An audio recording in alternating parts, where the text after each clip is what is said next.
If you struggle to pass the OET, if you failed the OET before, if you just want a good formula for success, keep watching. My name is Robert.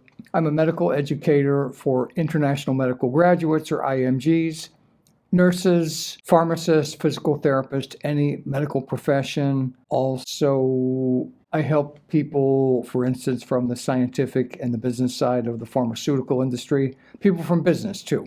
But here, we're going to focus in this channel on OET.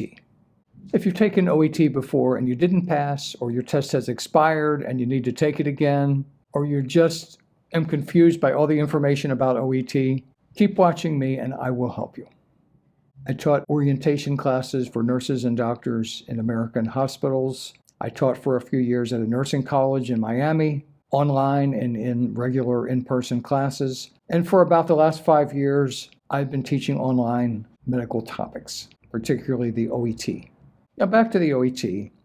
It has 4 sections: listening, reading, speaking, and writing, something like the IELTS, TOEIC, or TOEFL that you may know. In the listening and the reading, basically you need to keep practicing.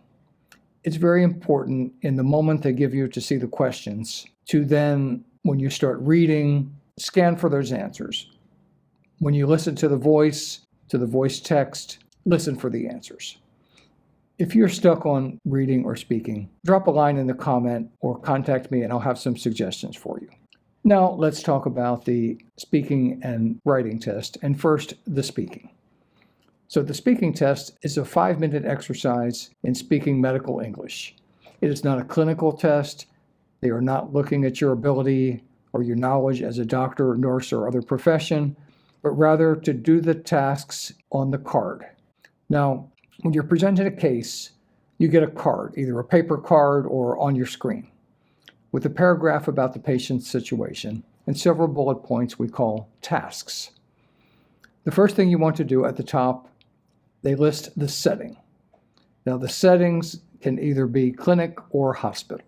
They have many names: suburban clinic, city clinic, country clinic, community medical center, even emergency department, and these are not trauma cases.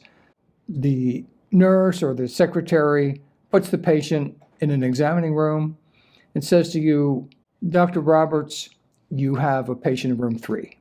His name's George." So you go in there. If you don't know this guy, "Hi, you must be George. I'm Dr. Roberts. How can I help you today?" Something like that. And then you proceed to ask the patient how you can help them. So in the card, they will tell you something about the patient's circumstances and how you should proceed. And then you do the tasks, usually do them one at a time. You only have 5 minutes. Now you have 3 minutes to study, and you can ask the patient, the interlocutor, which is what we call it, who's acting as the patient or family member, any questions like, what name should I call you? Something like that.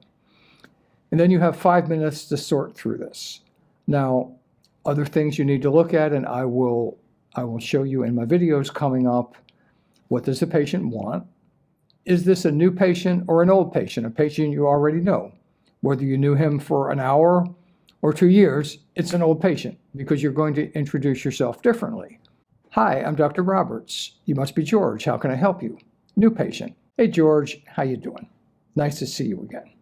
What's going on today? How can I help you?" That's an old patient with a new problem. Or, "Hey, George, thanks for coming in. So I wanted to talk to you about the test results from last week for your blood sugar. Is it okay if we talk about them?" And he's going to say, "Yes, doctor, what happened?" So this is an old patient that you're calling in for a test result. And it may reflect on your score if you don't get this right. And I will teach you how to do this. The next thing, when you look through these tasks, is there anything the patient's going to disagree or argue with you? Maybe the case is about pain pills, and the patient says, "I'm having terrible pain, and the paracetamol, ibuprofen doesn't help me. I'd like something stronger." And your task tells you to say, "Well, the problem with these stronger pain medications is that they don't really fix the pain. They change the perception of pain, but also they can be habit forming, so they're not the best thing." Now, when you see something like that, you know that patient's going to argue. Do not worry. This is not a real patient. This is not a real argument. You wonder how this is going, how you're going to convince the patient in 5 minutes. No. On the last patient's task, he will usually agree with you. So that's how you go. Also, when you look through the card before you start the case, look at anything that's going to take a long time to explain. If you need to explain the rationale for antibiotic or relaxation techniques for sleep or pain, this is going to take you a moment and you only have a short time. The next thing, please read through all the tasks. Sometimes the last task is not what you expect, and people tend to not read it. They think they read it, but they didn't, and then they say the wrong thing. Another thing, you really need to practice and learn which details on your tasks you need to include when you do them. For instance, I have a case about sleeping medicine where the first task after the patient asks for sleeping pills, the doctor is to say, well, I don't think this is a good idea. They could be habit forming, cause dependency. And my doctors leave that out. And then the patient's task, and the patient is just like a clerk, the interlocutor reading her task, is supposed to say, well, I'm angry because you said I would get addicted to the medication.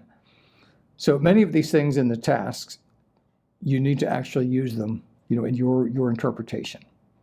Much more to this, if you can put them in your own words, that helps. But if you can't, then I can talk to you about that. It's very helpful to stay organized. Try to do one task and say to the patient, like, okay, or do you understand? You see? Let them talk. Turn it over to them. And they will read their tasks. Or if they don't have a task, they will say, okay, and you go on to your next one. Keep this structured. There's no need to add extra clinical things unless you just want to fill time. You will not get extra credit. Your job is to do your task effectively. Another thing with speaking, they would like you to show empathy for the patient. Now, it's difficult for some candidates to do, and if you miss it, it's just one point, but I can show you how to do this. We talk about empathy, sympathy, and pity. What's the difference between these types of feelings for people around you? So give that some thought. Besides clinic patients, people put in the little examining room and you say, how can I help you? You also have hospital patients and speaking cases. And in the case of nurses, you may have also patients where you're seeing them in their own home. Now, for a doctor seeing a patient in a hospital, someone else has already admitted them, the emergency room doctor or something like that. Your job is usually going to be to explain. For nursing, now, nursing practice in OET is not as strict in the real life where we just kind of take doctor's orders, but largely nursing tasks, as well as probably pharmacy, physiotherapy, things like that, is to explain things. So I hope that gave you an introduction to the speaking portion of the OET. Now I'd like to talk a little bit about the writing portion.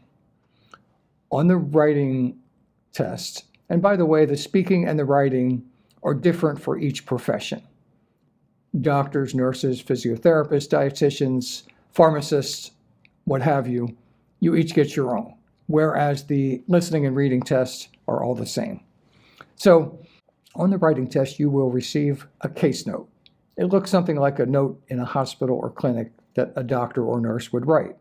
It tells the patient's circumstances, something in their background, a timeline very often, visits to the clinic or days, certain dates while they are hospitalized. And at the end, it will tell you to write a letter. Now, there's three kinds of letters. Referral letters. You're referring the patient to a specialist doctor, maybe to a nursing agency, maybe to a dietitian or physiotherapist, and you're telling this professional about the patient. Another type of letter is a discharge letter. Maybe you had the patient in a hospital and she's going to be taken care of at home, or you did an operation on the patient and you're sending her home and you're telling her GP, her regular doctor, what you did. In these cases, you're not asking the practitioner to do anything special, but just to be aware of what you did. And the last one is a transfer letter, especially for nurses. Maybe the patient's in hospital and he's going to rehabilitation for a stroke. And there you are telling the reader of the letter how to take care of the patient. So if the case note provides discharge instructions for an operation, wound care, pain medicine, when you can take a shower, you can use that. So that's basically, in short, what we need to do with the OET letters. I'm Robert. It's really nice to meet you. If you find this helpful, click me a like, subscribe to my videos so you'll know when the next one is. I'm going to have a lot of OET videos in this channel. This is OET Rescue by Robert, and see you soon. Thank you.